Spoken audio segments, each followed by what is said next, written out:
एक छोटी सी कस्बे में समीर नाम का एक लड़का रहता था। बचपन में ही पिता की मृत्यु हो जाने के कारण परिवार की आर्थिक स्थिति बड़ी दयनीय थी।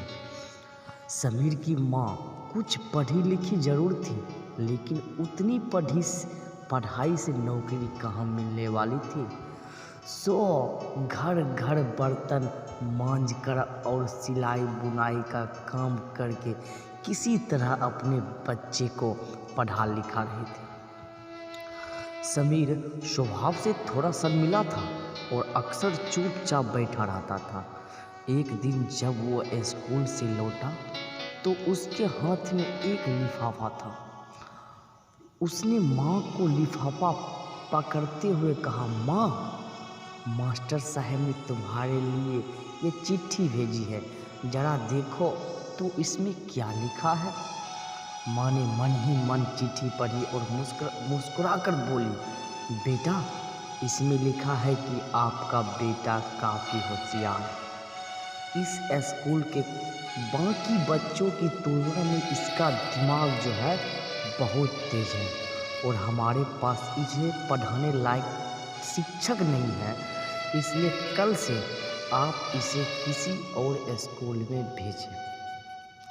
यह बात सुनकर समीर को स्कूल न जाने सकने का दुख तो हुआ, पर साथ ही उसका मन आत्मविश्वास से भर गया कि वो कुछ खास है और उसकी वृद्धि तीव्र है और वह वृद्धि करेगा। वो अपने मन में सोच लिया था। माँ ने उसका दाखिला एक अन्य स्कूल में करा दिया। समय बीतने लगा। समीर ने खूब मेहनत से पढ़ाई की। आगे चलकर उसने सिविल सर्विसेज परीक्षा भी पास कर ली और आईएएस ऑफिसर बन गया। समीर की माँ अब बूढ़ी हो चुकी थी और कई दिनों से बीमार भी चल रही थी और एक दिन अचानक उनकी मृत्यु हो गई। समीर के लिए ये बहुत बड़ा आघात था। वो बिलख बिलख कर रो पड़ा। उसे समझ नहीं आ रहा था कि अब अपनी माँ के बिना वो कैसे जिएगा। रोते रोते ही उसके माँ की पुरानी अलमारी खोली और हाथ में उनकी माला, चश्मा और अन्य वस्तुओं लेकर चूमने लगा। उस अलमारी में समीर के पुराने खिलौने और बचपन के कपड़े तक संभाल कर रखे हुए थे। समीर एक एक कर सारी चीज़ें निकालने लगा और तभी उसकी नज़र एक पुरानी चिट्ठी पर पड़ी। दरअसल ये वही चिट्ठी थी जो मास्टर साहब ने उसे 18 साल पहले दी थी। देखिए मास्टर साहब उसमें क्या लिखा था। नम आंखों से समीर उसे पढ़ने लगा। आदरणीय अभिभावक, आपको बताते हुए हमें अफसोस हो रहा है कि आपका बेटा समीर पढ़ाई में बेहद कमज़ोर है और खेल कूद में भी भाग नहीं लेता है। जान पड़ता है कि उम्र के हिसाब से समीर की बुद्धि विकसित नहीं हो पाई है, अतः हम इसे अपने विद्यालय में पढ़ाने में असमर्थ हैं।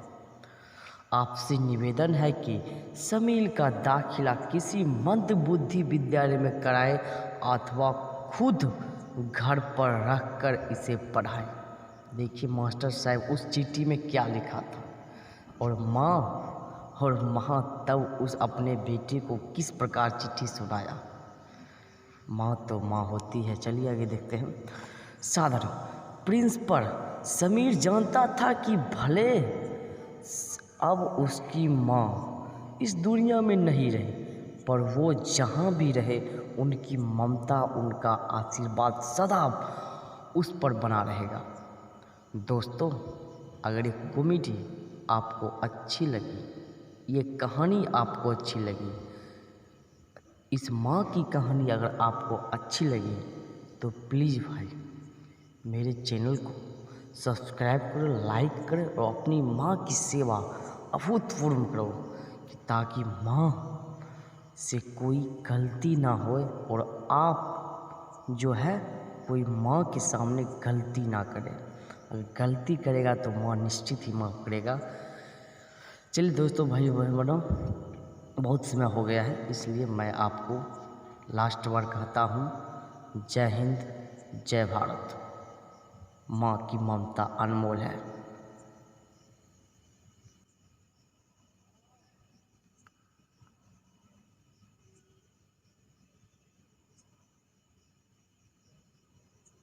नहीं बोले